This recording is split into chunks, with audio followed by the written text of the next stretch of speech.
développement durable, pour moi, c'est préparer un avenir pour mes enfants. On en a parlé à l'école, mais on ne connaît pas. Eh bien, le développement durable, c'est un peu vaste pour moi, parce qu'on entend beaucoup le terme. Il y a des choses précises, je ne sais pas trop nommer. Parler de développement durable sans parler de changement de civilisation, pour moi, c'est difficile. Au niveau de nos collectivités, c'est un développement qui doit être compatible avec les trois piliers de l'agenda 21 et du développement durable, c'est-à-dire avec l'environnement, respecter effectivement les ressources et respecter les paysages, respecter l'ensemble de l'environnement qui crée, j'allais dire, l'originalité aussi de l'Autunois et de la Cité, compatible au plan social, faire en sorte que chacun, d'une manière équitable, tire bénéfice de ce développement, et puis au plan économique est aussi la source d'une nouvelle économie, d'une certaine manière, c'est-à-dire ça n'est surtout pas mettre notre territoire en panne, au contraire, c'est le développer différemment. Alors moi, dans ma vie quotidienne, pour être éco-responsable, j'essaye d'abord de trier les déchets, pour faire du compost par exemple. Puis aussi ne jamais jeter de papier par terre, des choses comme ça. À la maison, moi, j'ai un compost pour les épluchures de fruits, les coquilles d'œufs. Et puis comme ça fait du terreau et ça pollue pas.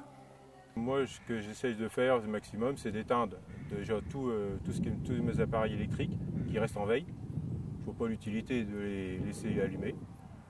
Donc je fais déjà ça, c'est sûr. Je fais le tri, mais après, moi j'habite en HLM, il n'y a pas trop de système de tri, à part pour les papiers.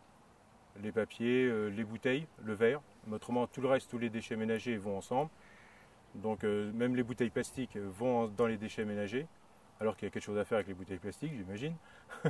On essaie de faire attention, nous, aux lumières, beaucoup ici, dans le bureau qui est commun Agenda 21 Communication, au chauffage. Parce que quand on estime qu'il fait trop chaud, on ne laisse pas tourner le chauffage et on n'ouvre pas les fenêtres, on le réduit. C'est, par exemple, quand je fais mes commissions au marché, c'est venir chercher mon lait avec des bouteilles de verre et rentrer chez moi avec le minimum d'emballage qu'ensuite, évidemment, on sera éventuellement obligé de jeter à la poubelle, ce que je ne fais pas. Mais je m'arrange pour mettre dans mes poubelles le moins possible de déchets et de trier en fonction des directives données par la communauté urbaine et par toutes les structures de ce genre.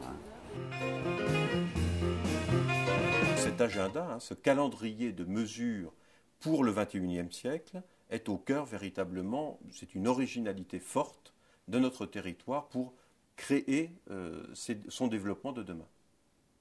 Non, vraiment, ça ne me dit rien.